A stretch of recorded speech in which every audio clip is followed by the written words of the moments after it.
Welcome to Arka Foundation classes. Coulomb's law and centripetal force. What is a Coulomb's law? F equals to K Q1 Q2 by R square, where K equals to 1 by 4 pi epsilon naught, which is a constant, and its value is 9 into 10 power 9 Newton meter square per coulomb square for air medium.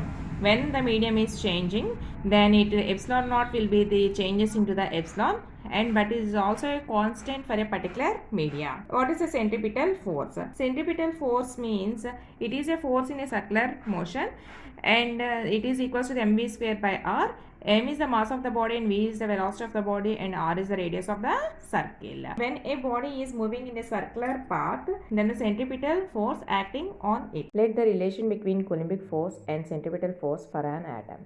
In an atom, positive charge lies at the center of an atom, which is called nucleus, and the electrons revolve around the nucleus. As the positive and the negative charge has attractive force, this force is called the Coulombic force. Here it is an attractive force. Coulombic force of attraction. Simultaneously, a centripetal force is also acting on it. Since it is moving in a circular path, then the centripetal force is also acting on it.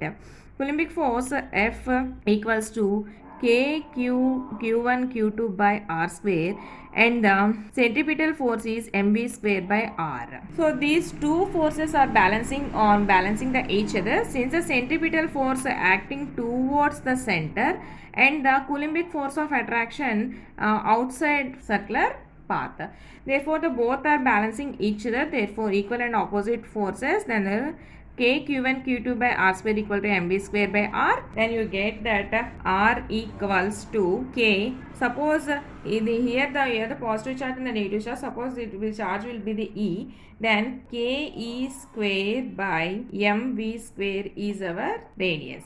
R equals to K E square by mv square, where R is the radius and V is the velocity and E is the charge of an electron. Now you know that V equals to R omega, where V is velocity of the body and omega is the angular frequency and R is the radius. Now we substitute R omega in place of the V. So R equals to K E square by m into R omega square, then K E square by m R square omega square, and then we get that K E square by m R square omega square R. For calculating omega square, omega equals to K E square by m R cube.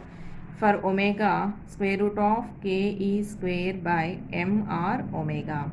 K is constant and E is also a constant, M is also a constant. So omega is directly proportional to square root of the 1 by R cube. The relation between the radius and angular frequency value. And time period T equals to 2 pi by omega.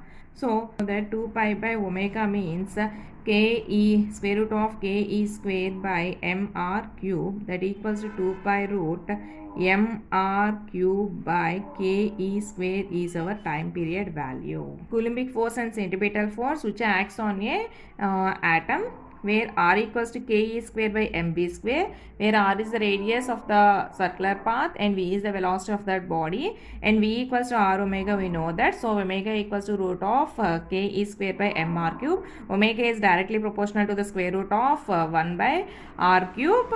Where omega equals to 2 pi nu, where nu equals to 1 by t, that is what T equals to 2 pi by omega, where T is the time period and nu is the linear frequency and omega is the angular frequency. This is the relations between the Coulombic force and the centripetal force, which is particularly applied in the case of the atoms.